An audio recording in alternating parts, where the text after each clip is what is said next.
ಎಲ್ಲ ಪ್ರೀತಿಯ ಸ್ಪರ್ಧಾರ್ಥಿಗಳಿಗೆ ಉಜ್ವಲ ಅಕಾಡೆಮಿಯ ಯೂಟ್ಯೂಬ್ ಚಾನಲ್ಗೆ ಸ್ವಾಗತ ಸುಸ್ವಾಗತ.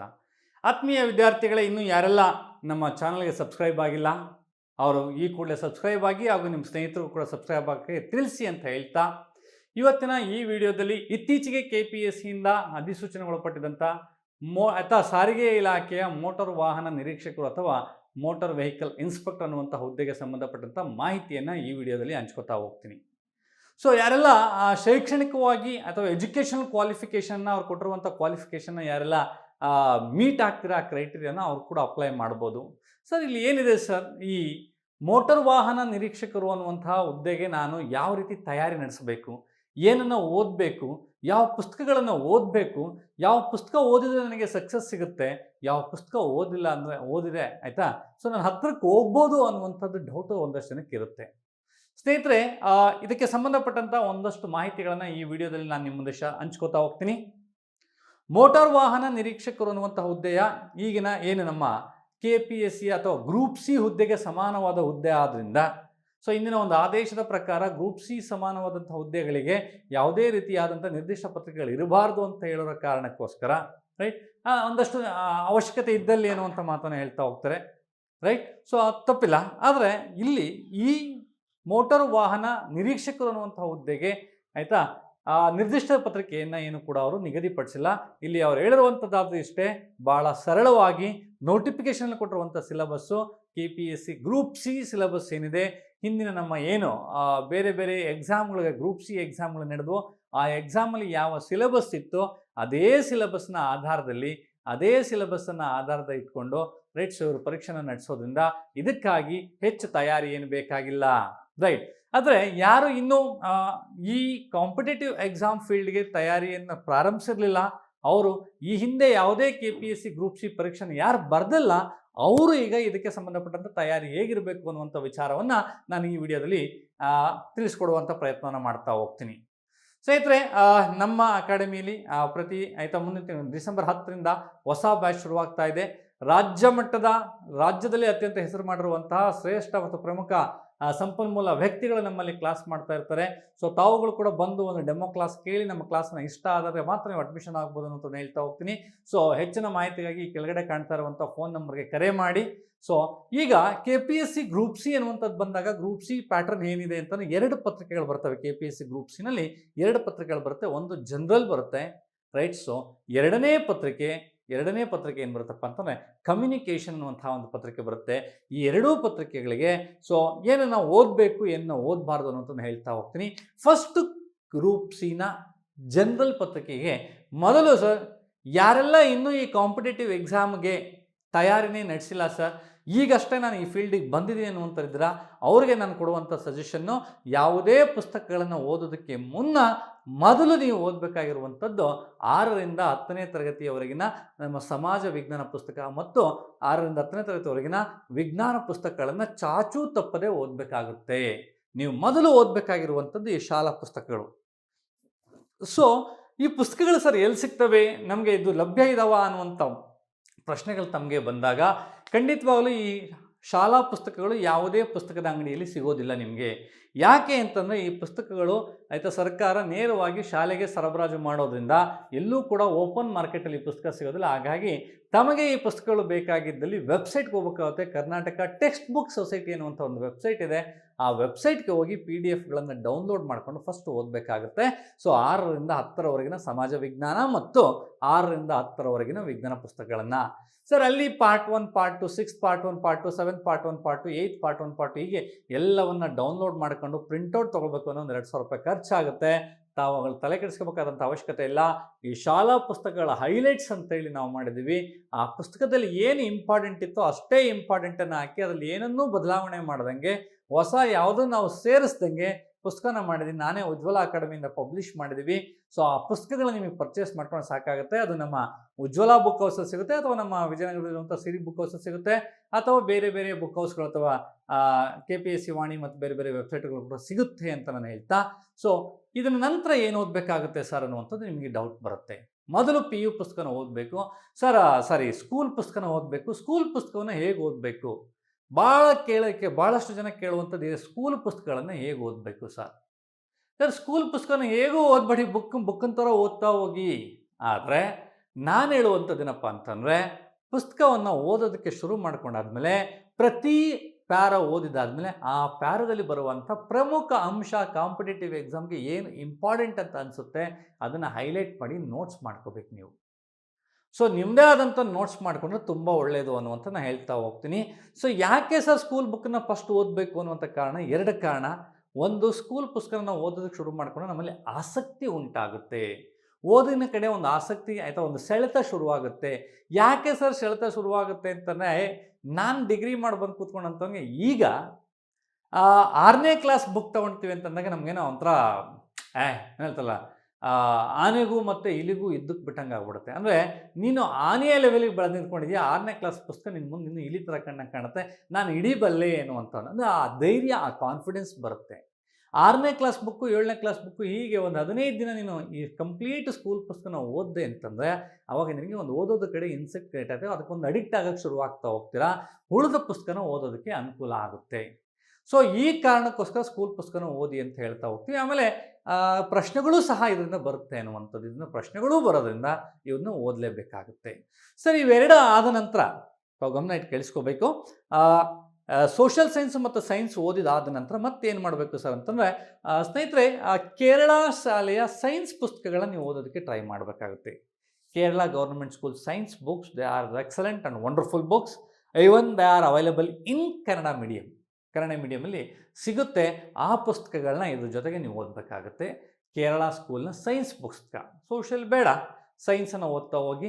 ಆಮೇಲೆ ಈ ಮೋಟಾರ್ ವಾಹನ ನಿರೀಕ್ಷಕರು ಅಥವಾ ಇನ್ಸ್ಪೆಕ್ಟರ್ ಹುದ್ದೆಗೆ ಅಪ್ಲಿಕೇಶನ್ ಹಾಕುವಂಥವ್ರು ತಾವೆಲ್ಲರೂ ಕೂಡ ಇಂಜಿನಿಯರಿಂಗ್ ಬ್ಯಾಕ್ಗ್ರೌಂಡೇ ಆಗಿರೋದ್ರಿಂದ ಬಹುತೇಕ ನೀವು ಕನ್ನಡ ಮೀಡಿಯಮ್ಗಿಂತ ಇಂಗ್ಲೀಷ್ ಮೀಡಿಯಮನ್ನು ಹೆಚ್ಚು ಪ್ರಿಫರ್ ಮಾಡೋದ್ರಿಂದ ಕೇರಳ ಸರ್ಕಾರದ ಪುಸ್ತಕ ಏನಿದೆ ಸೈನ್ಸನ್ನು ಓದಬೇಕಾಗುತ್ತೆ.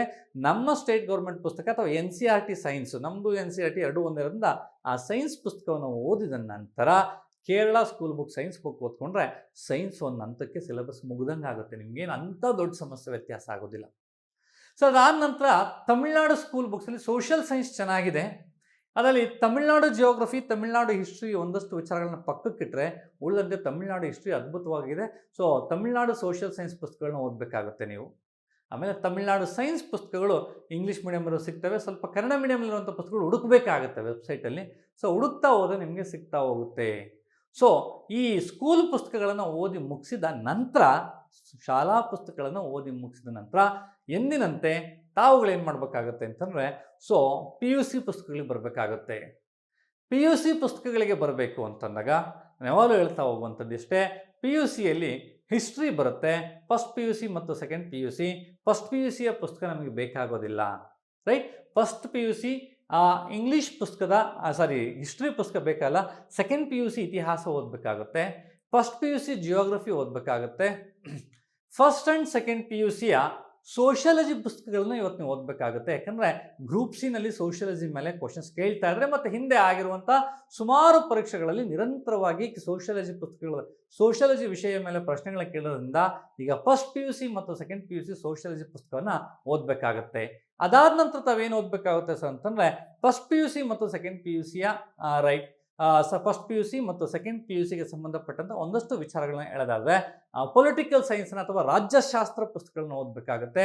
ಅಲ್ಲಿಗೆ second PUC history, first PUC geography, sometime second PUC geography ಓದಲೇಬೇಕಾಗುತ್ತೆ, ಅದು ಓದಿ. First and second PUC sociology ಮತ್ತು first and second PUC political ಸೈನ್ಸನ್ನು ಓದಿ. ಅಲ್ಲಿಗೆ ಈ ಸ್ಕೂಲ್ ಪುಸ್ತಕದ ಜೊತೆಗೆ PUC ಪುಸ್ತಕನ ಓದ್ಕೊಂಡ್ರೆ GKಗೆ ಸಂಬಂಧಪಟ್ಟಂಗೆ, ಜನರಲ್ ಸ್ಟಡೀಸ್ಗೆ ಸಂಬಂಧಪಟ್ಟಂತೆ ಒಂದು 40% ಏನಿದೆ ಪ್ರಿಪ್ರೇಷನ್ ಮುಗ್ದಂಗೆ ಆಗುತ್ತೆ. 40% ಪ್ರಿಪ್ರೇಷನ್ ಮುಗ್ದಂಗೆ ಆಗುತ್ತೆ ಅನ್ನುವಂಥ ವಿಚಾರ ತಾವು ಗಮನದಲ್ಲಿ ಇಟ್ಕೋಬೇಕಾಗುತ್ತೆ. ಸರ್ PUCಗೂ ಅಷ್ಟೇ ನಾವು ಉಜ್ವಲ ಅಕಾಡೆಮಿಯಿಂದ ಒಂದು ಪುಸ್ತಕವನ್ನು ಹೈಲೈಟ್ಸ್ನ ಸೇರಿಸಿ ಒಂದು ಪುಸ್ತಕ ಮಾಡಿ ಬಿಡುಗಡೆ ಮಾಡಿದ್ವಿ. You can go through that, ಅದನ್ನು ಪರ್ಚೇಸ್ ಮಾಡ್ಕೋಬೋದು. ಅಥವಾ PU ಪುಸ್ತಕಗಳು ಮಾರ್ಕೆಟಲ್ಲಿ ಸಿಗ್ತವೆ, ಅದನ್ನು ಪರ್ಚೇಸ್ ಮಾಡಿ ಓದುವಂಥದ್ದು ಮಾಡ್ಕೊಳ್ಳಿ. ಸೊ ಒಂದು ತಿಂಗಳಲ್ಲಿ ಈ ಹೈಸ್ಕೂಲು ಮತ್ತು PUC ಪುಸ್ತಕವನ್ನು ಕರೆಕ್ಟಾಗಿ ಓದಿ ಮುಗಿಸಿ ನೋಟ್ಸೇ ಮಾಡ್ಕೊಂಡಿದ್ದೆ ಆದರೆ ನಮಗೆ ಮುಂದಕ್ಕೆ ಹೆಲ್ಪ್ ಆಗ್ತಾ ಹೋಗುತ್ತೆ. ಯಾರೆಲ್ಲ ಇನ್ನೂ ಕೂಡ ಕೋಚಿಂಗ್ ತೊಗೊಳ್ಬೇಕು ಅನ್ನುವಂಥದ್ದಿದೆ, ನಮ್ಮ ಕಾಂಟ್ಯಾಕ್ಟ್ ಮಾಡ್ತಾ ಹೋಗಿ. ಕೋಚಿಂಗ್ ಇಲ್ಲ ಸರ್ ಹೀಗೆ ಟ್ರೈ ಮಾಡ್ತೇನೆ ಅಂತಂದರೆ ನಿಮ್ಮ ಇಷ್ಟ, ಅದು ನಿಮಗೆ ಬಿಟ್ಟಂಥದ್ದು. ಕೋಚಿಂಗು ತೊಗೊಳೋದು ಒಳ್ಳೆಯದು ಅನ್ನುವಂಥದ್ದು ನಮ್ಮ ಒಪಿನಿಯನ್ ಆಗುತ್ತೆ. ಸೊ ಆಯಿತು ಸರ್, ಇದನ್ನು ಓದಿದ ನಂತರ ಏನು ಮಾಡಬೇಕಾಗುತ್ತೆ ಅಂದರೆ ಸಬ್ಜೆಕ್ಟ್ ವೈಸು ಓದ್ತಾ ಹೋಗ್ಬೇಕಾಗುತ್ತೆ. ಇದು ಓದಿದ ನಂತರ ಏನು ಮಾಡಬೇಕಾಗುತ್ತೆ, ಸಬ್ಜೆಕ್ಟ್ ವೈಸ್ ಓದ್ತಾ ಹೋಗ್ಬೇಕಾಗುತ್ತೆ. ಯಾವ್ಯಾವ ಸಬ್ಜೆಕ್ಟ್ ಓದಬೇಕಾಗುತ್ತೆ, ಹೇಗೆ ಓದಬೇಕಾಗುತ್ತೆ ಅನ್ನುವಂತ ನಾನು ಹೇಳ್ತಾ ಹೋಗ್ತೀನಿ.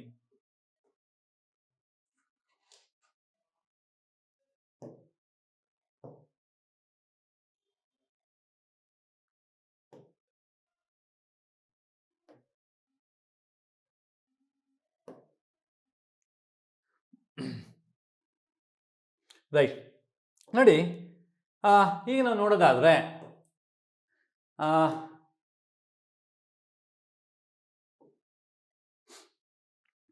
ಸೊ ಏನೇನು ವಿಚಾರಗಳನ್ನು ಓದಬೇಕಾಗುತ್ತೆ, ಯಾವ ಸಬ್ಜೆಕ್ಟನ್ನು ಓದಬೇಕಾಗುತ್ತೆ, ಯಾವ ಪುಸ್ತಕಗಳು ಓದಬೇಕಾಗುತ್ತೆ ಅನ್ನುವಂಥದ್ದು ನಾನು ಹೇಳ್ತಾ ಹೋಗ್ತೀನಿ. ಸೊ ತಮಗೆ ಸಾಧ್ಯವಾದ ನೋಟ್ ಮಾಡ್ಕೊಳ್ತಾ ಹೋಗಿ. ಸೊ ನಾವೆಲ್ಲ ಹೇಳ್ದಂಗೆ ಯಾವುದೇ ಕಾಂಪಿಟೇಟಿವ್ ಎಕ್ಸಾಮ್ಗೆ ಇತಿಹಾಸವನ್ನು ಓದಬೇಕಾಗುತ್ತೆ. ಇದರಲ್ಲಿ ತಾವು ಆಧುನಿಕ ಭಾರತದ ಇತಿಹಾಸಕ್ಕೆ ಹೆಚ್ಚು ಫೋಕಸ್ ಮಾಡಬೇಕಾಗುತ್ತೆ. ಕರ್ನಾಟಕ ಇತಿಹಾಸಕ್ಕೆ ಒಂದು ಹೆಚ್ಚು ಫೋಕಸ್ ಮಾಡಬೇಕಾಗುತ್ತೆ. ಮಧ್ಯಕಾಲೀನ ಇತಿಹಾಸ ಮತ್ತು ಪ್ರಾಚೀನ ಭಾರತದ ಇತಿಹಾಸ ಅಂತೇಳಿ 4 ಭಾಗಗಳು ಬರ್ತಾ ಹೋಗ್ತವೆ. ಸರ್ ಯಾವುದಕ್ಕೆ ಹೆಚ್ಚು ಒತ್ತು ಕೊಡ್ಬೇಕು? ಭಾಳ ಸಲ ಹೇಳ್ತಾ ಹೋಗ್ತಾರೆ, ಸರ್ ಮಾಡರ್ನ್ ಇಂಡಿಯನ್ ಹಿಸ್ಟ್ರಿ ಹೆಚ್ಚು ಓದ್ಲಾ? ಖಂಡಿತ ಇಲ್ಲ. ಯಾಕೆ ಅಂತಂದರೆ ಒಂದು ಪರೀಕ್ಷೆಯಲ್ಲಿ ಮಾಡರ್ನ್ ಇಂಡಿಯನ್ ಹಿಸ್ಟ್ರಿ ಮೇಲೆ ಜಾಸ್ತಿ ಪ್ರಶ್ನೆ ಕೇಳ್ತಾರೆ, ಮಿಡಿವಲ್ ಮೇಲೆ ಕೇಳೋದಿಲ್ಲ. ಹಾಗಂತೇಳಿ ಮಾಡರ್ನ್ ಇಂಡಿಯನ್ ಜಾಸ್ತಿ ಕೇಳಿದ್ರು ಅಂತೇಳಿ ನಾನು ಬರೀ ಮಾಡರ್ನ್ ಇಂಡಿಯನ್ ಹಿಸ್ಟ್ರಿ ಓದ್ಕೊಂಡು ಹೋಗ್ತೀನಿ, ನೆಕ್ಸ್ಟ್ ಪರೀಕ್ಷೆಯಲ್ಲಿ ಮಿಡಿವಲ್ ಮೇಲೆ ಜಾಸ್ತಿ ಕೇಳ್ತಾರೆ, ಅವಾಗ ಕರ್ನಾಟಕ ಮೇಲೆ ಕೇಳೋದೇ ಇಲ್ಲ. ಮಿಡಿವಲ್ ಮೇಲೆ ಕೇಳಿರಲ್ಲ ಅಂತ ಮಿಡಿವಲ್ನ ನೀನು ಜಾಸ್ತಿ ಓದ್ಕೊಂಡು ಹೋಗ್ತೀಯಾ, ಕರ್ನಾಟಕ ಇತಿಹಾಸ ನೆಕ್ಸ್ಟ್ ಎಕ್ಸಾಮಲ್ಲಿ ಕರ್ನಾಟಕ ಇತಿಹಾಸದ ಮೇಲೆ ಕೇಳ್ತಾರೆ. ಹಾಗಾಗಿ 4 ಕೂಡ ನಮಗೆ ಇಂಪಾರ್ಟೆಂಟ್ ಆಗುತ್ತೆ. ರೈಟ್ ಸರ್, ಹಾಗಾದರೆ ಇಲ್ಲಿ ಸಿಲೆಬಸ್ ಇತಿಹಾಸದಲ್ಲಿ ಭಾಳ ಹೆಚ್ಚಿದೆ, ಎಷ್ಟು ಓದಬೇಕು ಸರ್ ಅನ್ನುವಂಥದ್ದೊಂದು ಕ್ವಶನ್ ಮಾರ್ಕ್ ಬರುತ್ತೆ. ಇದಕ್ಕೆ ಯಾವುದೇ ರೀತಿಯಾಗಿ ಇಷ್ಟೇ ಓದಬೇಕು, ಇದನ್ನೇ ಓದಬೇಕು ಅನ್ನುವಂಥದ್ದೇನಿಲ್ಲ. ರೈಟ್, ಸೊ ಕೆಲವೊಮ್ಮೆ ಎಷ್ಟು ಓದಿದ್ರು ಸಾಕಾಗೋದಿಲ್ಲ. ಆದರೆ ಸದ್ಯಕ್ಕೆ ಯಾವುದಾದ್ರು ಒಂದು ಬೌಂಡ್ರಿ ಅನ್ನುವಂಥದ್ದು ಇರಲೇಬೇಕಲ್ವಾ. ಅದಕ್ಕೆ ನೋಡ್ಕೊಳ್ಳೋದಾದರೆ ನನ್ನ ಗೆಳೆಯ ಅಂತ ಮಂಜುನಾಥ್ ಆರ್ ಬರೆದಿರುವಂಥ ಒಂದು ಸ್ಪರ್ಧಾ ಇತಿಹಾಸ ಅಂತ ಒಂದು ಪುಸ್ತಕ ಇದೆ, ಆ ಪುಸ್ತಕವನ್ನು ಓದ್ಕೊಂಡು ಸಾಕಾಗುತ್ತೆ ಎನ್ನುವಂಥದ್ದು ನನ್ನ ಒಪಿನಿಯನ್ ಆಗುತ್ತೆ. ಇಲ್ಲ ಸರ್, ಅದಕ್ಕಿಂತ ಸ್ವಲ್ಪ ನನಗೆ ಇನ್ನೂ ಜಾಸ್ತಿ ಓದ್ತೀನಿ ಅಂತ ಅನ್ನೋದಾದರೆ ಸ್ಕೂಲ್ ಪುಸ್ತಕದ ಜೊತೆಗೆ ಮಂಜುನಾಥ್ ಓದಿ ಮುಗಿಸಿದ್ದಾದಮೇಲೆ ನನಗೆ ಫರ್ದರ್ ಜಾಸ್ತಿ ನಾಲೆಡ್ಜ್ ಬೇಕು ಅಂತ ಏನಾದರೂ ಇತ್ತು ಅಂತಂದರೆ ಆಧುನಿಕ ಭಾರತದ ಇತಿಹಾಸಕ್ಕೆ ತಾವು ಬಿಪಿನ್ ಚಂದ್ರ ಅವರ ಪುಸ್ತಕವನ್ನು ಓದ್ಬೋದಾಗಿರುತ್ತೆ. ಪ್ರಾಚೀನ ಭಾರತದ ಇತಿಹಾಸಕ್ಕೆ RS ಶರ್ಮಾ ಅಂತ ಒಂದು ಪುಸ್ತಕ ಬರುತ್ತೆ, ಅದನ್ನು ಓದ್ಬೋದಾಗುತ್ತೆ. ಮಿಡಿವಲ್ ಇಂಡಿಯನ್ ಹಿಸ್ಟ್ರಿ ಅನ್ನುವಂಥ ವಿಚಾರಕ್ಕೆ ಬಂದಾಗ ನಿಮಗೆ ಸತೀಶ್ ಚಂದ್ರ ಅಂಥೇಳಿ ಇಂಗ್ಲೀಷ್ನ ಪುಸ್ತಕಗಳು ಕನ್ನಡಕ್ಕೆ ಟ್ರಾನ್ಸ್ಲೇಟ್ ಆಗಿದೆ, ಆ ಪುಸ್ತಕಗಳನ್ನು ನೋಡ್ಬೋದು. ಇಲ್ಲ ಸರ್, ಪ್ರೊಫೆಸರ್ ಸದಾಶಿವ ಅವರ ಪುಸ್ತಕಗಳನ್ನ ಓದ್ಬೋದಾಗುತ್ತೆ.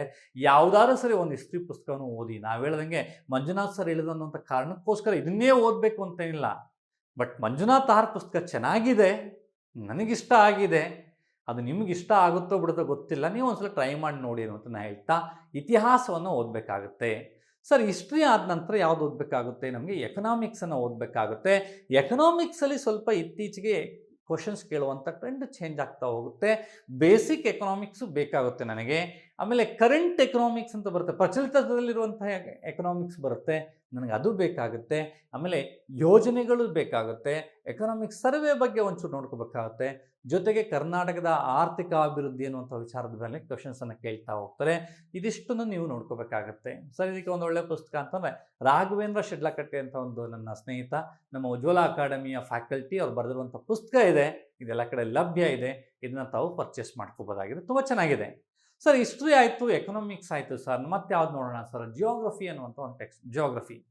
ಸರ್, ಜಿಯೋಗ್ರಫಿ ಓದಬೇಕಾಗುತ್ತೆ. ಇಲ್ಲಿ ಜಿಯೋಗ್ರಫಿ ಓದಬೇಕು ಅಂತಂದಾಗ ಫಿಸಿಕಲ್ ಜಿಯೋಗ್ರಫಿ ಓದಬೇಕಾಗುತ್ತೆ. ಅಂದರೆ ಪ್ರಾಕೃತಿಕ ಭೂಗೋಳಶಾಸ್ತ್ರ ಹೋಗ್ಬೇಕಾಗುತ್ತೆ, ಭಾರತೀಯ ಭೂಗೋಳಶಾಸ್ತ್ರವನ್ನು ಅಧ್ಯಯನ ಮಾಡಬೇಕಾಗುತ್ತೆ, ಕರ್ನಾಟಕ ಭೂಗೋಳವನ್ನು ಅಧ್ಯಯನ ಮಾಡಬೇಕಾಗುತ್ತೆ. ಇದರ ಜೊತೆಗೆ ಪ್ರಪಂಚದ ಭೂಗೋಳಶಾಸ್ತ್ರವನ್ನು ಕೂಡ ತಾವುಗಳು ಅಧ್ಯಯನ ಮಾಡಬೇಕಾಗುತ್ತೆ. ಸೊ ಇದಕ್ಕೆ ಒಂದು ಪುಸ್ತಕ ಅಂತಂದರೆ ಡಾಕ್ಟರ್ ರಂಗನಾಥ್ ಆರ್ ಅವರ 4 ಪುಸ್ತಕಗಳು ಸಿಗ್ತವೆ, ಅದನ್ನು ಹೆಚ್ಚು ಓದೋದು ಒಳ್ಳೆಯದು ಅನ್ನುವಂಥದ್ದು ನನ್ನ ಅಭಿಪ್ರಾಯವಾಗಿದೆ. ಡಾಕ್ಟರ್ ರಂಗನಾಥ್ ಆರ್ ಪುಸ್ತಕನ ಓದಿ ನಿಮ್ಮದೇ ಅಂತ ನೋಟ್ಸ್ ಮಾಡಿಕೊಂಡ್ರೆ ಸಾಕಾಗುತ್ತೆ. ಇಲ್ಲ ಸರ್, ಮಾರ್ಕೆಟಲ್ಲಿ ರಂಗನಾಥ್ ಆರ್ ನನಗೆ ಕೈಗೆಟ್ಕೋದಿಲ್ಲ ಅಥವಾ ಕಾಸ್ಟ್ಲಿ ಇದೆ ಅಂತ ಅನಿಸಿದರೆ ತೊಂದರೆ ಇಲ್ಲ, ಯಾವುದಾದ್ರೂ ಸರಿ ಒಂದು ಪುಸ್ತಕವನ್ನು ತಗೊಳ್ಳಿ. ರೈಟ್, ಒಂದು ಪುಸ್ತಕ ತೊಗೊಂಡು ಇಟ್ಕೊಂಡು ನೀವು ನೋಟ್ಸ್ ಮಾಡ್ಕೊಂಡು ಓದ್ಕೊಳ್ಳುವಂಥದ್ದು ಪ್ರಾಕ್ಟೀಸ್ ಮಾಡ್ತಾ ಹೋಗಿ. ಕನ್ನಡದಲ್ಲಿ ಬೇಕಾದರೆ ನಾವು ಹೇಳ್ದಂಗೆ ಮೋಟಾರ್ ವೆಹಿಕಲ್ ಇನ್ಸ್ಪೆಕ್ಟರ್ಗೆ ಅಪ್ಲಿಕೇಶನ್ ಹಾಕುವಂಥವ್ರು ಬಹುತೇಕ ಮೆಕ್ಯಾನಿಕಲ್ ಇಂಜಿನಿಯರ್ಸ್ ಆಗಿರೋದ್ರಿಂದ ತಮಗೆಲ್ಲ ಇಂಗ್ಲೀಷ್ ಮೀಡಿಯಮಲ್ಲೇ ಪುಸ್ತಕ ಬೇಕು ಅಂತಂದರೆ, ಸೊ ಹಿಸ್ಟ್ರಿಗೆ ನಾವು ಹೇಳ್ದಂಗೆ ಮಾಡರ್ನ್ ಇಂಡಿಯನ್ ಹಿಸ್ಟ್ರಿ ಬರುತ್ತೆ. ಮಾಡರ್ನ್ ಇಂಡಿಯನ್ ಹಿಸ್ಟ್ರಿಗೆ ಬಿಪಿನ್ ಚಂದ್ರ, ಮಿಡಿವಲ್ಗೆ Satish Chandra, ಏನ್ಷಿಯಂಟ್ಗೆ RS Sharma. Right, so ಆಮೇಲೆ ಕರ್ನಾಟಕ ಹಿಸ್ಟ್ರಿಗೆ ಸೂರ್ಯನಾಥ್ ಕಾಮತ್ ಪುಸ್ತಕಗಳು ಸಾಕಾಗುತ್ತೆ. ಜಿಯೋಗ್ರಫಿಗೆ ಬಂದಾಗ ನಮಗೆ ಮಜೀದ್ ಹುಸೇನ್ ಅನ್ನುವಂಥ ಒಂದು ಪುಸ್ತಕ ಇದೆ, ಅವರ ಪುಸ್ತಕ ಓದ್ಕೊಂಡು ಸಾಕಾಗುತ್ತೆ. ಮಜೀದ್ ಹುಸೇನ್ ಅವ್ರ ಪುಸ್ತಕ ಇರ್ಬೋದು, ಅಥವಾ ನಮಗೆ ಈಗ PMF ಇಂಡಿಯಾ ಅಂತ ಒಂದು ಬಂದಿದೆ, ಅವ್ರ ಪುಸ್ತಕ ಓದ್ಕೊಂಡು ಸಾಕಾಗುತ್ತೆ. ಕನ್ನಡದಲ್ಲಾದರೆ ಯಾರ ಪುಸ್ತಕ, ಇಂಗ್ಲೀಷಲ್ಲಾದರೆ ಇವ್ರ ಪುಸ್ತಕ ಅನ್ನುವಂಥದ್ದನ್ನ ತಾವು ನೆನಪಿಟ್ಕೊಳ್ಳಿ ಸಾಕಾಗುತ್ತೆ. ಇದ್ರ ಜೊತೆಗೆ ಕನ್ನಡಲ್ಲಾದರೆ ನಿಮಗೆ 2 ಸಬ್ಜೆಕ್ಟು, ಜಿಯೋಗ್ರಫಿ ಇರ್ಬೋದು, ಹಿಸ್ಟ್ರಿ ಇರ್ಬೋದು, ಇದು ಕ್ವಿಕ್ ರಿವಿಷನ್ ಅಂತ ನಮ್ಮ ಪುಸ್ತಕ ಇದೆ.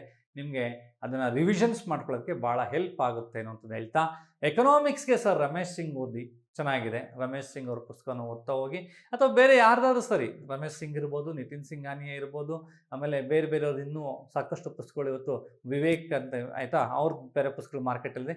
ಯಾವುದಾದ್ರು ಸರಿ ಒಂದು ಪುಸ್ತಕವನ್ನು ಓದಿ, ನಿಮಗೆ ಅನುಕೂಲ ಆಗುತ್ತೆ ಇಂಗ್ಲೀಷ್ಗೆ ಅನ್ನುವಂಥದ್ದು. ಹಿಸ್ಟ್ರಿ ಆಯಿತು, ಎಕನಾಮಿಕ್ಸ್ ಆಯಿತು, ಜಿಯೋಗ್ರಫಿ ಆಯಿತು, ನೆಕ್ಸ್ಟು ಇಂಡಿಯನ್ ಪಾಲಿಟಿ ಅನ್ನುವಂಥದ್ದು ಹೇಳ್ತಾ ಹೋಗ್ತೀವಿ.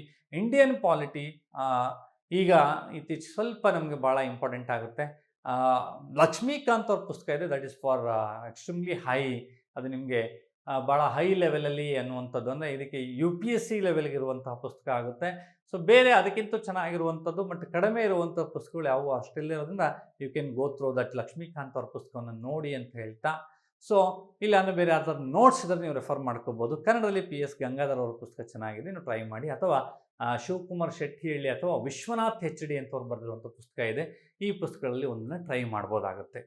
ಅಲ್ಲಿಗೆ ಪೊಲಿಟಿಕಲ್ ಸೈನ್ಸ್ ಆಯಿತು, ಇದು ಕಾಮನ್ ಆಗಿ history, economics, geography, political science ಎಲ್ಲೋದ್ರೂ ಈ ಪುಸ್ತಕಗಳನ್ನ ಓದಿ ಅಂತ ಹೇಳ್ತಾ ಹೋಗ್ತಾರೆ.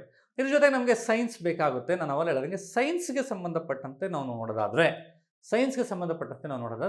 6th to 10th NCERT ಅಥವಾ ನಮ್ಮ ಸ್ಟೇಟ್ ಸೇಮ್ ಇದೆ, ಅದನ್ನು ಓದ್ಕೊಳ್ಳಿ.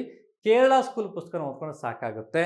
ನಮ್ಮ ಕನ್ನಡದಲ್ಲಿ 4G ಸೈನ್ಸ್ ಅಂತ ಒಂದು ಪುಸ್ತಕ ಇದೆ, ರವಿ HN ಅವ್ರು ಬರೆದಿರುವಂಥದ್ದು, ನಮ್ಮ ಉಜ್ವಲ ಅಕಾಡೆಮಿಯ ಫ್ಯಾಕಲ್ಟಿಯವರು ಅವ್ರು ಬರೆದಂಥ ಪುಸ್ತಕ. ಒಂದಷ್ಟು ನಮಗೆ important informations, table wise information ನಮಗೆ ಇಂಪಾರ್ಟೆಂಟ್ ಆಗುತ್ತೆ. ಆ ಪುಸ್ತಕನ ಕೂಡ ತಾವು ಟ್ರೈ ಮಾಡ್ಬೋದು. ಸರ್ ಇಂಗ್ಲೀಷಲ್ಲಿ ಅಂತಂದಾಗ ನಿಮಗೆ ಸೇಮ್ ಅರಿಹಂತ್ ಅವ್ರದ್ದು ಸಿಗುತ್ತೆ ಸೈನ್ಸ್ ಪುಸ್ತಕ, ಇಲ್ಲಾಂದ್ರೆ ಸ್ಮಾರ್ಟ್ ಸೈನ್ಸ್ ಅಂತ VRS ಬರೆದಿರುವಂಥ ಪುಸ್ತಕ ಇದೆ ಇಂಗ್ಲೀಷಲ್ಲಿ, ಅದನ್ನು ಟ್ರೈ ಮಾಡಿ ಸ್ನೇಹಿತರೆ. ರೈಟ್. ಸೊ ನನಗೆ ಇಲ್ಲಿ ಹಿಸ್ಟ್ರಿ ಎನ್ನುವಂಥ ಆಯಿತಾ, ಸೈನ್ಸ್ಗೆ ಸಂಬಂಧಪಟ್ಟಂತೆ ಜನರಲ್ ಸೈನ್ಸ್ನ ಜೊತೆಗೆ ಟೆಕ್ನಾಲಜಿ ಕೂಡ ನನಗೆ ಭಾಳ ಇಂಪಾರ್ಟೆಂಟ್ ಆಗುತ್ತೆ. ಟೆಕ್ನಾಲಜಿಗೆ ರವಿ P ಅಗ್ರಹಾರಿ ಅವ್ರ ಪುಸ್ತಕವನ್ನು ಓದಬೇಕಾಗುತ್ತೆ. ಸೊ ಇಂಗ್ಲೀಷಲ್ಲಾದರೆ, ಕನ್ನಡದಲ್ಲಿ ವಿನೋದ್ ಕುಮಾರ್ ಚೌಹಾಣ್ ಇರೋದು ಅದೊಂದೇ ಪುಸ್ತಕ, ಬೇರೆ ಯಾವುದೋ, ಆಮೇಲೆ ಗೌತಮ್ ಅಂತ ಇದೆ, ಇವೆರಡರಲ್ಲೂ ಟ್ರೈ ಮಾಡ್ತಾ ಹೋಗಿ. ಸೊ ನನಗೆ ಟೆಕ್ನಾಲಜಿಗೆ ಸಂಬಂಧಪಟ್ಟಂಥ ಪುಸ್ತಕ ಆಯಿತು. ಇನ್ನು ಉಳಿದಂತೆ ಎಕಾಲಜಿಗೆ ಹೆಚ್ಚು ಓದಬೇಕಾಗುತ್ತೆ. ಇತ್ತೀಚಿನ ಸ್ಪರ್ಧಾತ್ಮಕ ಪರೀಕ್ಷೆಗಳಲ್ಲಿ ಎಕಾಲಜಿ ವಿಷಯದ ಮೇಲೆ ಹೆಚ್ಚು ಪ್ರಶ್ನೆಗಳನ್ನ ಕೇಳ್ತಾ ಇದ್ದಾರೆ, ಆಮೇಲೆ ಅದಕ್ಕೆ ಹೆಚ್ಚು ಫೋಕಸ್ ಮಾಡ್ತಾ ಇರೋದ್ರಿಂದ ಪರಿಸರ ಅಧ್ಯಯನಕ್ಕೆ ಸಂಬಂಧಪಟ್ಟಂಥ ಪುಸ್ತಕನ ಓದಬೇಕಾಗುತ್ತೆ. ಸೊ ಕನ್ನಡ ಆಯಿತಾ, ನಿಮಗೆ PMF ಅವ್ರದ್ದು ಚೆನ್ನಾಗಿದೆ, ಅಥವಾ ಶಂಕರ AS ಅವ್ರದ್ದು ಆಯಿತಾ ಪುಸ್ತಕವನ್ನು ಓದ್ಬೋದು, ನಿಮ್ಗೆ ಚೆನ್ನಾಗಿದೆ. ಈ ಪುಸ್ತಕಗಳನ್ನ ಓದಿದ್ರೆ ಸಾಕಾಗುತ್ತೆ. ಕನ್ನಡದಲ್ಲಿ ಬೇಕು ಅಂತಂತಂದರೆ ಸೊ ತಮಗೆ ಅಂಥ ವಿನೋದ್ ಕುಮಾರ್ ಚೌಹಾಣ್ ಅವ್ರ ಪುಸ್ತಕ ಇರ್ಬೋದು, ಅಥವಾ ಭೈರಪ್ಪ ಅವ್ರ ಪುಸ್ತಕ ಇರ್ಬೋದು, ಇವೆರಡರಲ್ಲೊಂದು ಪುಸ್ತಕಗಳನ್ನ ಪರ್ಚೇಸ್ ಮಾಡ್ಕೊಂಡು ಸಾಕಾಗ್ಬೋದು ಅನ್ನುವಂಥದ್ದು ನನ್ನ ಒಪಿನಿಯನ್ ಆಗುತ್ತೆ. ಸರ್ ಇದಾದ ನಂತರ ನಮಗೆ ಇಷ್ಟೇನಾ ಆಯಿತು, ಟೆಕ್ನಾಲಜಿ ಆಯಿತು, ಎಕಾಲಜಿ ಆಯಿತು. ಆಮೇಲೆ ಇತ್ತೀಚೆಗೆ ನಿಮಗೆ ಭಾಳ ಇಂಪಾರ್ಟೆಂಟಾಗಿ ಬೇಕಾಗಿರುವಂಥದ್ದು ಮತ್ತೊಂದು ಟಾಪಿಕ್ ಯಾವುದು ಸ್ನೇಹಿತರೆ ಅಂತಂದರೆ, ಅದು ಆರ್ಟ್ ಆ್ಯಂಡ್ ಕಲ್ಚರ್ ಅನ್ನುವಂಥ ಟಾಪಿಕ್ ಬಗ್ಗೆ ಡಿಸ್ಕಷನ್ಸ್ ಮಾಡಬೇಕಾಗುತ್ತೆ. ಈ ಆರ್ಟ್ ಆ್ಯಂಡ್ ಕಲ್ಚರ್ಗೆ ಸಂಬಂಧಪಟ್ಟಂತೆ NCERTಯ 11th ಸ್ಟ್ಯಾಂಡರ್ಡಲ್ಲಿದೆ, introduction to Indian art and culture ಅಂತೇಳಿ, ಆ ಪುಸ್ತಕವನ್ನು ಓದಿ. ಇಲ್ಲ ನಿತಿನ್ ಸಿಂಘಾನಿಯಾ ಅವರ ಪುಸ್ತಕ ಇದೆ, ಅದನ್ನು ಟ್ರೈ ಮಾಡ್ತಾ ಹೋಗಿ. ಅಥವಾ ಮಾರ್ಕೆಟಲ್ಲಿ ಬೇರೆ ಯಾರದೇ ಒಂದು ಪುಸ್ತಕ ಬಂದರೂ ಆರ್ಟ್ ಆ್ಯಂಡ್ ಕಲ್ಚರ್ ಪುಸ್ತಕ ಅಂತ ಓದ್ಬೋದು, ಸಮಸ್ಯೆ ಇಲ್ಲ ಅನ್ನೋದನ್ನ ಹೇಳ್ತಾ, ಕನ್ನಡದಲ್ಲಿ ನಮಗೆ ಬೇರೆ ಯಾರು ಮಾಡಿಲ್ಲ, ಅದು ನಾನು ಒಬ್ಬನೇ ಮಾಡಿರುವಂಥದ್ದು ನಮ್ಮದೇ ಪುಸ್ತಕ ಇದೆ, art and culture KS films ಲೆವೆಲ್ಗೆ. ರೈಟ್. ಆ ಪುಸ್ತಕವನ್ನು ಓದ್ಕೊಂಡು ನಮಗೆ ಸಾಕಾಗುತ್ತೆ. ಹಾಗಾದರೆ ಇಷ್ಟು ಪುಸ್ತಕಗಳ ಜೊತೆಗೆ ಸರ್ ಇನ್ನೇನು ಮಾಡಬೇಕಾಗುತ್ತೆ, ಮೆಂಟಲ್ ಎಬಿಲಿಟಿ ಅನ್ನುವಂಥ ವಿಷಯ ನಾನು ಬಿಟ್ಬಿಟ್ಟೆ. ಸರ್ ಮೆಂಟಲ್ ಎಬಿಲಿಟಿಗೆ ಹೆಚ್ಚಾಗಿ ನಾನು ಎಲ್ಲೂ ಕೂಡ ಯಾವುದಿಂತಹ ಪುಸ್ತಕವನ್ನು ಓದಿ ಅಂತ ಹೇಳಲ್ಲ. ಯಾಕೆ ಅಂತಂದರೆ, ಮೆಂಟಲ್ ಎಬಿಲಿಟಿ ಅನ್ನುವಂಥ ಸಬ್ಜೆಕ್ಟು ಓದುವಂಥ ಸಬ್ಜೆಕ್ಟ್ ಅಲ್ಲ ಇದು ನೀವು ಕಾನ್ಸೆಪ್ಟನ್ನು ಕಲ್ತ್ಕೋಬೇಕಾಗುತ್ತೆ. ಎಲ್ಲರೂ ಒಂದು ಕಡೆ ಕೋಚಿಂಗ್ ತೊಗೋಬೇಕಾಗುತ್ತೆ. ಅದು ನಮ್ಮ ಕೋಚಿಂಗ್ ಸೆಂಟ್ರಲ್ಲಿ ಇರ್ಬೋದು, ಮತ್ತೊಂದು ಕಡೆ ಇರ್ಬೋದು. ಒಂದು ಕೋಚಿಂಗ್ ಸೆಂಟರ್ ತೊಗೊಂಡಾದ್ಮೇಲೆ, ಕಾನ್ಸೆಪ್ಟನ್ನು ಕಲ್ತ್ಕೊಂಡಾದ್ಮೇಲೆ ಒಂದಷ್ಟು ವೆಬ್ಸೈಟ್ಗಳಿಂದ ಹೋಗಿ ಪ್ರಶ್ನೆಗಳನ್ನು ತೆಗೆದುಕೊಂಡು ನೀವೇನು ಮಾಡಬೇಕಾಗುತ್ತೆ, ಅದನ್ನು ಪ್ರಾಕ್ಟೀಸ್ ಮಾಡ್ತಾ ಹೋಗ್ಬೇಕಾಗುತ್ತೆ ಅನ್ನುವಂಥದ್ದು ನನ್ನ ಒಪಿನಿಯನ್. ಇದರಲ್ಲಿ ಯಾವುದೋ ಪುಸ್ತಕನ ಓದಬೇಕು, ಓದಬಾರ್ದು, ಅವ್ರನ್ನ ಯಾರನ್ನೋ ಹೀಯಾಳಿಸೋದು ಅನ್ನುವಂಥದ್ದೇನಿಲ್ಲ. ಮೆಂಟಲ್ ಎಬಿಲಿಟಿ ಪುಸ್ತಕ ಬರೆದಿರುವಂಥ ಎಲ್ಲರೂ ಕೂಡ ನನಗೆ ಆತ್ಮೀಯರೇ. ಹಾಗಾಗಿ ಸರಿ ಇಲ್ಲ ಅಂತ ಹೇಳ್ತಾ ಇಲ್ಲ, ಬಟ್ ಕಾನ್ಸೆಪ್ಟನ್ನು ಕಲ್ತ್ಕೊಂಡ ನಂತರ ನೀವು ಹೆಚ್ಚು ಪ್ರಾಕ್ಟೀಸ್ ಮಾಡಬೇಕು. ಎಲ್ಲ ಪುಸ್ತಕಗಳಲ್ಲೂ ಕ್ವಶನ್ ಇದ್ದಾವೆ, ತಗೊಳ್ಳಿ, ಪ್ರಾಕ್ಟೀಸ್ ಮಾಡಿ. ಬಟ್ ಆ ಪ್ರಾಕ್ಟೀಸ್ ಮಾಡೋದಕ್ಕೆ ಮುಂಚೆ ತಾವು ಕಾನ್ಸೆಪ್ಟನ್ನು ಕಲ್ತಿರ್ಬೇಕು. ಕಲಿಯೋದಕ್ಕೆ ಎಲ್ಲರೂ ಒಂದು ಕಡೆ ಕೋಚಿಂಗ್ ಹೋಗಲೇಬೇಕಾದಂಥ ಅನಿವಾರ್ಯತೆ ಇದೆ ಅಂತ ಹೇಳ್ತಾ, ಸೊ ಮೆಂಟಲ್ ಎಬಿಲಿಟಿ ಇಲ್ಲ ಸರ್ ನಂಗೆ ಬುಕ್ಸ್ ಬೇಕೇ ಬೇಕು ಅಂತಂದರೆ ಮಂಜುನಾಥ್ ಬ್ಯಾಡಗಿ ಅವ್ರದ್ದಿದೆ, ಗುರುರಾಜ್ ಬುಲ್ಬುಲೆ ಅವ್ರದ್ದು ಪುಸ್ತಕ ಇದೆ, ಆಯಿತಾ. ಸೊ ನಿಂಗಪ್ಪ ಅವರ ಪುಸ್ತಕ ಇದೆ. ಇವುಗಳಲ್ಲಿ ಯಾವ್ದಾದ್ರು ಒಂದು ಪುಸ್ತಕವನ್ನು ತಾವು ಟ್ರೈ ಮಾಡ್ಬೋದು. ಅಥವಾ ಅಸಿಸ್ಟೆಂಟ್ ಕಮಿಷನರ್ ಆಗಿರುವಂಥ ದೇವರಾಜ್ ಅವ್ರದ್ದು ಒಂದು ಪುಸ್ತಕ ಸಹ ಇದೆ. ನೀವು ಟ್ರೈ ಮಾಡಿ, ನಿಮ್ಗೆ ಯಾವ ಪುಸ್ತಕ ಕನ್ವಿನಿಯೆಂಟ್ ಅಂತ ಅನಿಸುತ್ತೋ ಆ ಪುಸ್ತಕವನ್ನು ಟ್ರೈ ಮಾಡಿ ಅಲ್ಲಿರೋ ಪ್ರಶ್ನೆಗಳನ್ನ ತಗೊಂಡು ಸಾಲ್ವ್ ಮಾಡೋದನ್ನ ಟ್ರೈ ಮಾಡಬೇಕು ಅನ್ನೋದನ್ನ ಹೇಳ್ತಾ ಹೋಗ್ತೀನಿ. ಸೊ ಅಲ್ಲಿಗೆ ನಮಗೆ GKಗೆ ಸಂಬಂಧಪಟ್ಟಂತೆ ಇಷ್ಟು ವಿಚಾರಗಳು ಭಾಳ ಇಂಪಾರ್ಟೆಂಟ್ ಆಯಿತು. ಆದರೆ ಇತ್ತೀಚೆಗೆ KPSC ಗ್ರೂಪ್ ಸಿನಲ್ಲಿ ಮತ್ತೊಂದಷ್ಟು ಟಾಪಿಕ್ಗಳನ್ನ ಕೊಡ್ತಾ ಇರ್ತಾರೆ ಯಾವಾಗಲೂ. ಏನಪ್ಪ ಅಂತಂದರೆ ಅದು ಪಂಚಾಯತ್ ರಾಜ್ಗೆ ಸಂಬಂಧಪಟ್ಟಂತೆ, ಪಂಚಾಯತ್ ರಾಜ್ಗೆ ಸಂಬಂಧಪಟ್ಟ RDPR, ರೂರಲ್ ಡೆವಲಪ್ಮೆಂಟ್ ಮತ್ತು ಪಂಚಾಯತ್ ರಾಜ್ಗೆ ಸಂಬಂಧಪಟ್ಟಂಥ ವಿಷಯ ಮೇಲೆ ಪ್ರಶ್ನೆಯನ್ನು ಕೇಳ್ತಾ ಹೋಗ್ತಾರೆ. ಸಮಾಜಶಾಸ್ತ್ರದ ಮೇಲೆ ಪ್ರಶ್ನೆಗಳನ್ನ ಕೇಳ್ತಾ ಹೋಗ್ತಾರೆ. ಅದ್ರ ಜೊತೆಗೆ ಸಹಕಾರಕ್ಕೆ ಸಂಬಂಧಪಟ್ಟಂಥ ವಿಚಾರದ ಮೇಲೆ ಪ್ರಶ್ನೆಗಳನ್ನ ಕೇಳ್ತಾ ಹೋಗ್ತಾರೆ. ಕರ್ನಾಟಕ ಭೂ ಸುಧಾರಣೆಯ ಮೇಲೆ ಪ್ರಶ್ನೆಗಳನ್ನ ಕೇಳ್ತಾ ಹೋಗ್ತಾರೆ. ಕರ್ನಾಟಕ ಪರಿಸರ ಸಂಬಂಧಿ ವಿಷಯಗಳು ಅಂತ ಕೇಳ್ತಾ ಹೋಗ್ತಾರೆ, ಸಮಸ್ಯೆಗಳು ಅನ್ನುವಂಥದ್ದನ್ನ ಕೇಳ್ತಾ ಹೋಗ್ತಾರೆ. ಇವುಗಳಿಗೆ ಸ್ವಲ್ಪ ತಾವು ಡೀಪಾಗಿ ಓದಬೇಕಾಗುತ್ತೆ. ಸೊ ನಮ್ಮದು ಪಂಚಾಯತ್ ರಾಜ್, ಸಹಕಾರ ಮತ್ತು ಭೂ ಸುಧಾರಣೆಗೆ ಉಜ್ವಲ ಅಕಾಡೆಮಿಯ ಕ್ವಿಕ್ ರಿವಿಷನ್ ಅಂತ ಒಂದು ಪುಸ್ತಕ ಇದೆ. ಅದು ಪರ್ಚೇಸ್ ಮಾಡಿಕೊಂಡ್ರೆ ಖಂಡಿತವಾಗ್ಲೂ ಗ್ರೂಪ್ ಸಿ ಲೆವೆಲ್ಗೆ ತುಂಬ ಸಾಕಾಗುತ್ತೆ. ಅಲ್ಲಿ 3 ಟಾಪಿಕ್ ಅದರಲ್ಲಿ ಕವರ್ ಆಗುತ್ತೆ. ಆಮೇಲೆ ಕರ್ನಾಟಕದ ಆಡಳಿತದಲ್ಲಿ ತಂತ್ರಜ್ಞಾನ ಅನ್ನುವಂಥ ಒಂದು ಟಾಪಿಕ್ ಯಾವಾಗಲೂ ನಮ್ಮ ಸಿಲೆಬಸ್ಸಲ್ಲಿ ಮೆನ್ಷನ್ ಮಾಡುತ್ತಾರೆ. ಕರ್ನಾಟಕ ಆಡಳಿತದಲ್ಲಿ ತಂತ್ರಜ್ಞಾನ ಅಂತ ಅದಕ್ಕೆ ಸಂಬಂಧಪಟ್ಟ ಯಾರೋ ಪುಸ್ತಕ ಮಾಡಿಲ್ಲ, ತಾವು ಒಂದಷ್ಟು ವೆಬ್ಸೈಟ್ಗಳನ್ನು ನೋಡಿ, ರೈಟ್. ಸೊ ಆ್ಯಪ್ಗಳನ್ನು ನೋಡಿ, ಸರ್ಕಾರದ ಆ್ಯಪ್ಗಳು, ವೆಬ್ಸೈಟ್ಗಳು, ಇವುಗಳೇನು ಉದಾಹರಣೆಗೆ ತಂತ್ರಾಂಶಗಳೇನು ಬರ್ತವೆ ಇವುಗಳ ಬಗ್ಗೆ ಸ್ವಲ್ಪ ನೋಡಿ ನಿಮ್ಮದೇ ಆದಂಥ ನೋಟ್ಸ್ ಮಾಡಿಕೊಂಡ್ರೆ ಸಾಕಾಗುತ್ತೆ ಅನ್ನುವಂಥದ್ದು ಹೇಳ್ತಾ ಹೋಗ್ತೀವಿ. ಪರಿಸರ ಅಂತಂದರೆ ಕರ್ನಾಟಕ ಜಿಯೋಗ್ರಫಿ ಮತ್ತು ಆ ಭೌಗೋಳಿಕವಾಗಿ ನಮ್ಮಲ್ಲಿರುವಂಥ ಪರಿಸರಕ್ಕೆ ಸಂಬಂಧಪಟ್ಟಂಥ ಸಮಸ್ಯೆಗಳಿರ್ಬೋದು, ಚಾಲೆಂಜಸ್ ಇರ್ಬೋದು, ಇವುಗಳ ಬಗ್ಗೆ ಇತ್ತೀಚೆಗೆ ಸುದ್ದಿಯಲ್ಲಿರುವಂಥದ್ದು ಏನಾದರೂ ಇತ್ತು ಅಂದರೆ ಇದನ್ನು ತಾವು ಹೆಚ್ಚು ಫೋಕಸ್ ಮಾಡಬೇಕಾಗುತ್ತೆ, ರೈಟ್. ಸೊ ಇದು ನಮಗೆ GK ಅಥವಾ ಪೇಪರ್ 1ಗೆ ಸಂಬಂಧಪಟ್ಟಂಥ ಸಂಪೂರ್ಣ ಮಾಹಿತಿ ಇದಾಗಿರುತ್ತೆ ಸ್ನೇಹಿತರೆ. ಇನ್ನು ಉಳಿದಂತೆ 2ನೇ ಪತ್ರಿಕೆ ಅಂತ ಬಂದಾಗ ಅದು ಸಂವಹನ ಪತ್ರಿಕೆ ಅನ್ನುವಂಥ ವಿಚಾರ ಬರುತ್ತೆ.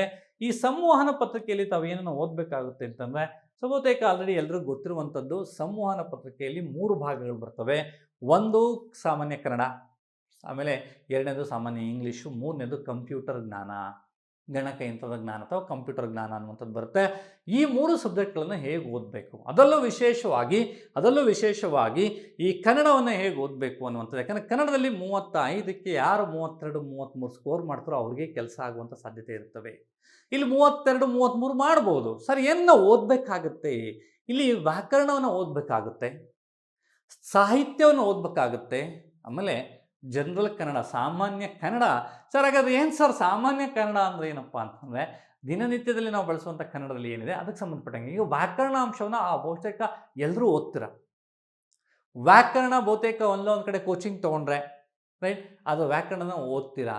ಆದರೆ ಸಾಹಿತ್ಯಕ್ಕೆ ನಿಮಗೆ ಸಿಗುತ್ತೆ.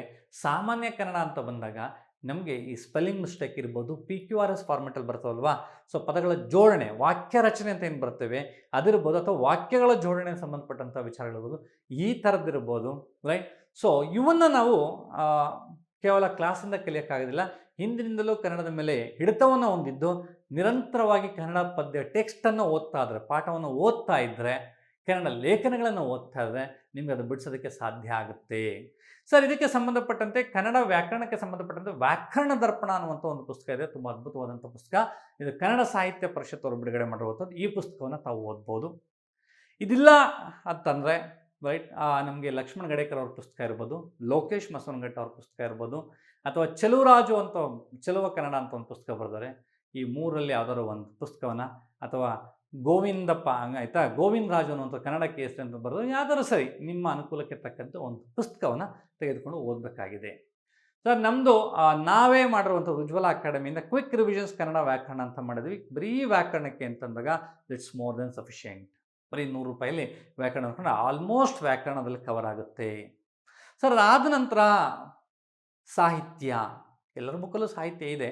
ನಾವು ಕೂಡ ಒಂದು ಸಾಹಿತ್ಯ ಕಣಜ ಅಂತ ಒಂದು ಪುಸ್ತಕ ಮಾಡಿದ್ವಿ. ಆ ಪುಸ್ತಕನ ಪರ್ಚೇಸ್ ಮಾಡ್ಬೋದು. ಅದನ್ನು ಬಿಟ್ಟರೆ ಗಾದೆ ಮಾತುಗಳಿರ್ಬೋದು, ನುಡಿಗಟ್ಟುಗಳಿರ್ಬೋದು, ಪದಗಳ ಅರ್ಥ ಇರ್ಬೋದು, ವಿರುದ್ಧಾರ್ಥಕ ಪದ ಇರ್ಬೋದು, ಸಮಾನಾರ್ಥಕ ಪದ ಇರ್ಬೋದು, ಇವುಗಳ ಮೇಲೆ ನಮಗೆ ಹೆಚ್ಚು ನಮಗೆ ಸಮಸ್ಯೆ ಉಂಟಾಗೋದೇ ಇವುಗಳ ಮೇಲೆ ಆಗುತ್ತೆ ಸ್ನೇಹಿತರೆ.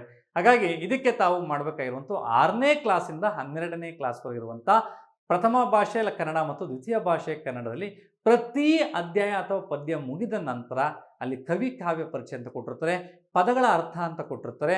ಅದಾದಮೇಲೆ ಭಾಷಾಭ್ಯಾಸ ಇರುತ್ತೆ. ಅದರಲ್ಲೂ ವಿಶೇಷವಾಗಿ ವ್ಯಾಕರಣಕ್ಕೆ ಸಂಬಂಧಪಟ್ಟಂಥ ಭಾಷಾಭ್ಯಾಸ ಇರುತ್ತೆ. ಇದನ್ನು ಸ್ವಲ್ಪ ಹೆಚ್ಚು ಫೋಕಸ್ ಮಾಡಿ ನಿಮ್ಮದೇ ಆದಂಥ ನೋಟ್ಸ್ ಮಾಡ್ಕೋಬೇಕಾಗುತ್ತೆ. ಸೊ ಹಾಗಿದ್ದಾಗ ಮಾತ್ರ ಕನ್ನಡದಲ್ಲಿ ನೀವು ಸಕ್ಸಸ್ ಆಗೋದಕ್ಕೆ ಸಾಧ್ಯ ಆಗುತ್ತೆ, ಇಲ್ಲಾಂದರೆ ಸಾಧ್ಯ ಆಗೋದಿಲ್ಲ. ಅದಕ್ಕೆ ಸೊ ಅದಾದ ನಂತರ ನಮಗೆ ತಾವು ಯೋಚನೆ ಮಾಡೋದಾದರೆ ರೈಟ್ ಜನರಲ್ ಇಂಗ್ಲೀಷ್ ಅನ್ನುವಂಥ ಸಬ್ಜೆಕ್ಟ್ ಬರುತ್ತೆ. ಜನರಲ್ ಇಂಗ್ಲೀಷ್ ಕೂಡ 35 ಮಾರ್ಕ್ಸ್ ಇರುತ್ತೆ. 35 ಮಾರ್ಕ್ಸ್ಗೆ ಸೊ ನೀವು ಇಂಗ್ಲೀಷ್ ಗ್ರಾಮರ್ ಬರುತ್ತೆ, ಅದನ್ನು ನೀವು ಓದ್ಕೋಬೇಕಾಗುತ್ತೆ. ಸೊ ನನಗೆ ಈಗ ಮಾರುಕಟ್ಟೆಯಲ್ಲಿರುವಂಥದ್ದು ನಮ್ಮ ಉಜ್ವಲ ಅಕಾಡೆಮಿಯ ಸಂಪನ್ಮೂಲ ವ್ಯಕ್ತಿಗಳಾದಂಥ ಶ್ರೀಯುತ ಶಿವಕುಮಾರ್ ಮಾವಲಿ ಅವರು ರೈಟ್, ಅವ್ರ ಪುಸ್ತಕನ ತಾವು ಪರ್ಚೇಸ್ ಮಾಡ್ಕೋಬೋದು, ನೋಡ್ಬೋದು ಅಂತ ಹೇಳ್ತಾ ಹೋಗ್ತಾ ಸೊ ಕೊನೆಗೆ ಕಂಪ್ಯೂಟರ್ ಬರುತ್ತೆ. 30 ಮಾರ್ಕ್ಸ್ಗೆ ಕಂಪ್ಯೂಟರ್ ಜ್ಞಾನ ಇರುತ್ತೆ ಸ್ನೇಹಿತರೆ. ಸರ್ ನನಗೆ ಕಂಪ್ಯೂಟರ್ ಗೊತ್ತಿದೆ, ಖಂಡಿತ ನಿಮಗೆ ಗೊತ್ತಿರುತ್ತೆ, ಬಟ್ ಆದರೆ ಒಮ್ಮೆ ಹಳೆಯ ಪ್ರಶ್ನೆ ಪತ್ರಗಳನ್ನು ತೆಗೆದು ಓದಿದರೆ ಭಾಳ ಒಳ್ಳೆಯದಾಗುತ್ತೆ. ನಾವೆಲ್ಲ ಇಂಜಿನಿಯರಿಂಗ್ ಬ್ಯಾಕ್ಗ್ರೌಂಡ್ ಸರ್, ಕಂಪ್ಯೂಟರ್ ಗೊತ್ತಿದೆ, ನಮ್ಗೆ ಅಪ್ಲಿಕೇಶನ್ಸ್ ಗೊತ್ತಿದೆ, ಸ್ಮಾಲ್ ಶಾರ್ಟ್ಕಟ್ಸ್ ಗೊತ್ತಿಲ್ಲ ರೈಟ್. ಸೊ ಹಾಗಾಗಿ ನೀವು ಬೇಸಿಕ್ಸ್ ಗೊತ್ತಿಲ್ಲ, ನಿಮಗೆ ಸಿ ಗೊತ್ತಿರ್ಬೋದು, C++ ಗೊತ್ತಿರ್ಬೋದು, ಜಾವಾ ಗೊತ್ತಿರ್ಬೋದು, ಬಟ್ ಅವ್ರು ಏನೋ ಬೇಸಿಕ್ಸ್ ಮೇಲೆ ಕೇಳುವಂಥ ಕ್ವಶನ್ನ ನಮಗೆ ಆನ್ಸರ್ ಮಾಡೋಕ್ಕೆ ಬರೋದಿಲ್ಲ. ಹಾಗಾಗಿ ಒಂದು ಸಲ ತಾವು ಓದಬೇಕಾಗತ್ತೆ. ಅದಕ್ಕೆ ನಮ್ಮದೇ ಉಜ್ವಲ ಅಕಾಡೆಮಿದು ಒಂದು ಕಂಪ್ಯೂಟರ್ ಸೈನ್ಸ್ ಬುಕ್ ಇದೆ, ಆ ಪುಸ್ತಕ ಆದರೂ ಕೂಡ ಓದ್ಬೋದು. ಅಥವಾ ಅದಿಲ್ಲ ಸರ್ ಅಂತಂದರೆ ಸೊ ತಾವು ಗೌತಮ್ ಅವರ ಪುಸ್ತಕವನ್ನು ಓದ್ಬೋದು, ಅಥವಾ ಗುರುರಾಜ್ ಬುಲ್ಬುಲಿ ಅವರ ಪುಸ್ತಕವನ್ನು ಓದ್ಬೋದು. ಇಷ್ಟು ಪುಸ್ತಕಗಳನ್ನು ಓದ್ಕೊಂಡಾಗ ನಿಮಗೆ ರೈಟ್ ಸೊ ಮೋಟಾರ್ ವಾಹನ ನಿರೀಕ್ಷಕರ ಪರೀಕ್ಷೆಗೆ ಸಂಬಂಧಪಟ್ಟಂಥ ಕಂಪ್ಲೀಟ್ ಪ್ಯಾಕೇಜ್ ಇದಾಗುತ್ತೆ. ನಾನು ಯಾವುದೇ ಕಾರಣಕ್ಕೂ ವಿಡಿಯೋದಲ್ಲೂ ಕೂಡ ಈ ಪುಸ್ತಕನ ಓದಿದ ಮಾತ್ರಕ್ಕೆ ನನಗೆ ಜಾಬ್ ಆಗುತ್ತೆ ಅಥವಾ ನಿಮಗೆ ಜಾಬ್ ಆಗುತ್ತೆ ಅನ್ನುವಂಥ ಯಾವುದೇ ಅಶ್ಯೂರೆನ್ಸನ್ನು ನಾನು ಕೊಡ್ತಾ ಇಲ್ಲ. ಇಷ್ಟು ಬೇಸಿಕ್ಕನ್ನು ಓದ್ಕೊಂಡು ಇದಾದ ನಂತರ ಹಳೆಯ ಪ್ರಶ್ನೆ ಪತ್ರಿಕೆಗಳನ್ನ ಬಿಡಿಸುವಂಥ ಪ್ರಯತ್ನ ಮಾಡಬೇಕು. ಇತ್ತೀಚೆಗೆ ಆಗಿರುವಂತಹ ಪ್ರಶ್ನೆಗೆ ಗ್ರೂಪ್ ಸಿ ಮಾತ್ರ ಅಲ್ಲ, ಯಾವುದೇ ಎಕ್ಸಾಮ್ ಆಗಿದೆ ಅವನ್ನು ಬಿಡಿಸುವಂಥ ಪ್ರಯತ್ನ ಪಡಬೇಕು. ಪ್ರಯತ್ನ ಪಡ್ತಾ ಅದರಲ್ಲಿ ಯಾವ್ದಾದ್ರು ಒಂದಷ್ಟು ವಿಶೇಷವಾದಂಥ ಪ್ರಶ್ನೆಗಳು ಅಂತ ನಿಮ್ಗೆ ಅನಿಸಿದರೆ, ಇಲ್ಲಿ ನೀನು ಓದೋದ್ರಲ್ಲಿ ಇಲ್ಲದೆ ಇದ್ದು, ನಾನು ಹೇಳಿರುವಂಥ ಪುಸ್ತಕದಲ್ಲಿ ಇಲ್ಲದೆ ಇದ್ದು ಅದು ಬೇರೆ ಕಡೆ ಇದ್ದಂಥ ಸಂದರ್ಭದಲ್ಲಿ ಅದು ಓದಿ ತಿಳ್ಕೋಬೇಕು. ಎಷ್ಟು ಓದಿದ್ರು ಈ ನಮ್ಮ ಈ ಕಾಂಪಿಟೇಟಿವ್ ಎಕ್ಸಾಮ್ಗೆ ಸಾಕಾಗೋದಿಲ್ಲ. ಸೊ ಹಾಗಾಗಿ ಎಲ್ಲ ಪುಸ್ತಕಗಳನ್ನು ಓದಿ ಅಂತ ಹೇಳ್ತಾ, ಸೊ ನಾವು ಹೇಳದಂತೆ ಆಯ್ತಾ ಪುಸ್ತಕಗಳನ್ನ ಓದಿದರೆ ಖಂಡಿತವಾಗ್ಲೂ ನಿಮಗೆ ಸಕ್ಸಸ್ ಆಗುವಂಥ ಸಾಧ್ಯತೆಗಳು ಹೆಚ್ಚಿದ್ದಾವೆ ಅಂತ ಹೇಳ್ತಾ ತಮ್ಮೆಲ್ಲರಿಗೂ ಶುಭವಾಗಲಿ. ಮುಂದಿನ ವೀಡಿಯೋದಲ್ಲಿ ಮತ್ತಷ್ಟು ವಿಚಾರಗಳನ್ನು ನಿಮ್ಮ ಜೊತೆ ಹಂಚ್ಕೋತೀನಿ. Thank you very much. ಧನ್ಯವಾದಗಳು.